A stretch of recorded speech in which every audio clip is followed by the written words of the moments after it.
Hey, it's Jess back with another Misfit Makers Besties tutorial, and this week we are doing the Rainbow Swirl. Make sure you hit that subscribe button and leave a comment. We upload every Wednesday and Friday at 10 a.m. Central Standard Time, and also check out our Facebook group, Misfit Makers. And if you want to take your business a little further, check out our mentorship group.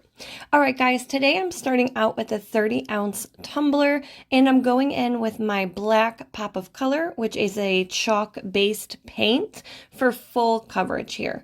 After I get my tumbler completely covered, I'm just going to use my heat gun and make sure I dry the paint really well before moving on to the next step. Be careful that you don't dry it too long in one spot because your chalk paint can crack on you. And if that does happen, it's okay. Just kind of chip it away and touch up the spot with a little more paint, dry, and then you're able to move on. Next, we're going to go in with our UV resin. This UV resin that I'm using today is from the Glitter Guy, and I'm just going to do a nice thin coat. We're going to use the UV resin as our adhesive for our glitter. The glitter color I'm using today is from Peachy Olive, and it is Expo, which is a gorgeous black. My video actually cut out here, so unfortunately that is all the video footage that you get, but you can see how pretty the color is here. It's a really pretty black with some holographic in there, so it stays super shiny underneath your epoxy. We're then going to go in with a thin coat of UV resin on top of our glitter and then stick our tumbler underneath our light. The light that I'm using, I purchased from Amazon. I will link the Amazon link down below. Be careful that you don't have your UV resin bottle in sight because it will cure. Now, I do have a really funny story that I cannot wait to tell you guys. So later on in the tutorial, stay tuned if you want to hear a funny story about my UV resin. All right, after that is completely cured, we're going to go in with my medium viscosity from CCDIY for a nice good coat, okay? I don't want my epoxy dripping off, but we want to make sure that tumbler is completely covered. The leftover epoxy that I have about 5 mLs left over. I'm mixing a little bit of my white Rix mix for my additive to tint our epoxy, to make our epoxy white. This Rix mix you can also find on CCDIY's website. After you get that mixed really well, we're then going to go in with just using our popsicle stick, and we're going to create this swirl pattern. You can make it as big, wide as you'd like. I wanted mine pretty wide, so I'm just going in and I'm making it like wider and thicker as I go along. But you don't want to add too much in one spot because it will start to run around your tumbler. And I don't want to, if that starts to happen, just take your popsicle stick and kind of rub those sections out, because I don't want that. When we heat up our epoxy in a second, I don't want it to swirl all the way around my tumbler. I want it to stay stationary in this one swirl section. So next I am going in with my heat gun just to warm that epoxy up a little bit so we can manipulate it. Once it starts moving on you, back off the heat though, because again, I don't want our swirl to be swirling like around our cup. Next, after you've warmed that epoxy up, I'm just taking a straw and we are blowing that epoxy out until you are happy with the way it looks. I don't want it to look like perfect. I want some sections to be longer and shorter, and I want it to really look like this gorgeous Milky Way swirl pattern.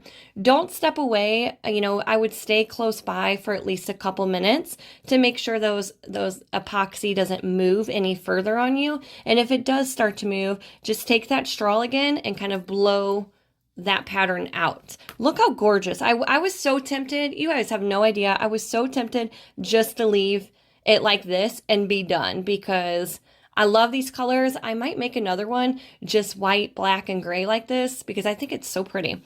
All right, we're gonna go in next with a sharp X-Acto knife and clean up our rims really good. Make sure your X-Acto knife is facing away from you, so if in case you do slip, your knife slips off your cup, you don't cut yourself. We're then going to use our sanding block. Really, any grit, guys, will work. It's mainly about pressure. And we're going to use some strong pressure to sand down to expose some of our stainless steel at the top of our rim. Next, we're going to go in and sand our entire tumbler and our bottom rim and wipe my tumbler off with a clean tack it towel, which you can also find on my Amazon shop. All right, the inks I'm using today are from Jen's Crafted Gems. Her inks are amazing, guys. I will link her down below. You can see her inks are just so pigmented and bright. Out of all the inks that I've used, hers are number one.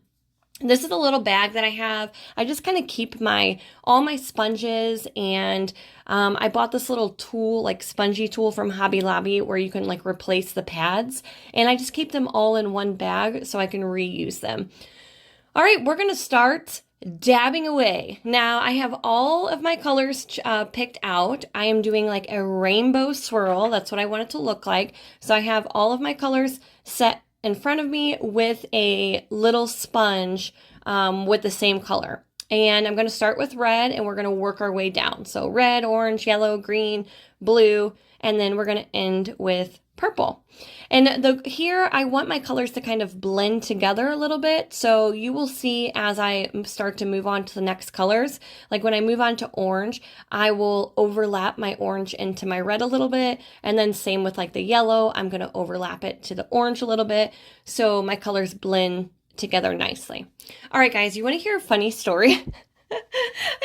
I can laugh now, but you guys, I was so confused. So Sarah, the owner of the Glitter Guy, she sent me a bottle of UV resin. She was like, here, try, like I told her how much I love it. We used it at our tour spots, and she's like, here you go. So I get it in. I went to put it into like a smaller bottle because it's a gallon, and I'm like, I can't, work with a gallon. So I have this little smaller bottle. I poured my UV resin into the bottle, filled it up, marked my bottle, UV resin from the Glitter Guy. I used it on my 1 cup, as you saw earlier in the video, and then I set my UV resin bottle on my shelf, away from my UV light, so I know it's not going to get cured, away from everything. I finish working for the day, and I go to bed.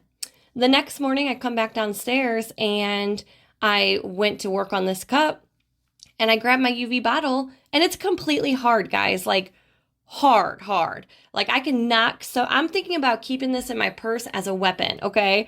It's completely cured. So I messaged Sarah right away. Sarah's my friend, guys. I messaged her, I said, girl, what happened? Like I've only used this one time. It wasn't by my UV light. Like I don't know what happened to this. I sent her pictures, video, and she is dying, guys. She's like sending me crying, laughing faces. She's like, Jess, when have you ever seen UV resin in a clear bottle? And I'm like, I don't know, Sarah. Like, what do you mean? She's like, it's going to cure by like the natural lights. Like, what? I'm like, oh my gosh, I didn't even think about that. Like, I didn't even think like my natural lighting could cure the bottle. But anywho, we thought it was funny. She probably thought it was more funny than I did because I felt like a blonde moment for sure. But she's like, I have to tell my entire team. So she was telling Jason and Sean over at the Glitter Guy, and they I don't know, they probably thought it was funny, but they were probably like, who is this girl? Like, are you sure you want her to come teach at the Great American Expo? Are you sure? Anywho, so there's my funny story. Lesson of the day, do not put your UV resin into a clear bottle because even though it's away, it will still end up curing on you. So dark bottles only if you're going to transfer your UV resin. Now you know, the more you know. All right, so back to the tutorial. We are now using blue. You guys can see like it's already coming together. So it's so pretty. I actually love the way this turned out until I didn't, which you will see here in a little bit. I made a little mistake, but I'm still happy with it. I just wish I would have left it alone. you do see me adding a little bit of white here as well, because your blue and green, when it starts to mix, it does end up getting a little dark, and I just wanted to lighten that up a little bit. So what I did was I used a little bit of white ink and just dabbed it right over my green and blue line to create like a lighter blue into my dark blue. And then the last color that you will see me use is the purple towards the bottom. So after we get all of our colors on our tumbler, I probably let my tumbler dry for about an hour. Inks tend to dry really fast, so if you need to move on quicker, you could. Since I'm using so many different colors from light to dark, I wanted to make sure my inks weren't going to spread. And I do not seal my inks. No need to seal them with like clear spray or quick coat or anything. I just let them completely dry, and then you're ready to move on. So here's my mistake, guys. I should have just epoxied her and left her alone, but I decided to go in with some Sparkletastic additive from the Glitter Craze. I thought it would be really pretty to add a little bit of glitter and make the entire thing sparkly, but as soon as I put it on the tumbler, I was like, no, because the glitter I felt like it took away from the gorgeous ink. Like the ink swirls, you can really see them swirling together and blending really well. And then as soon as I put the glitter on, I don't know, I just feel like it took away from that. So still ended up being a gorgeous cup, but if I can redo things, I would have just left the ink the way it was and not add that additive. But that's okay. So Sparkletastic from the Glitter Craze, it's a great additive, and I mix it in with my UV resin for a nice thin coat. Once that's all the way around your tumbler, stick it underneath the UV light for about 5 minutes, maybe a little less if your light is already warmed up. Now it's time to add that decal. So I wasn't really sure what I wanted to put on this tumbler at first because I didn't want to take away from my inks. So originally I was going to do like a name diagonally, but then I forgot that I got these cute little white clear cast decals from Banff Customs. I will link her down below. These white clear cast decals are great because they can go on any color, any base tumbler and still show up great. So I thought this little sun was just adorable. It went really well with the whole rainbow, and voila, it turned out great. So after you place your decal, make sure you rub out all of that extra air. If you need to use a squeegee, sometimes that helps more. And then I did my final coat of epoxy. So I went in with about 30 mLs of my medium viscosity from CCDIY. Let that turn for about 8 hours or so, and she was done. I do love the way this turned out. I think I'm gonna make another one without adding that additive so those inks can really show up, but voila. I hope you enjoyed this tutorial, and again, make sure you hit that subscribe button, and I will see you on Friday.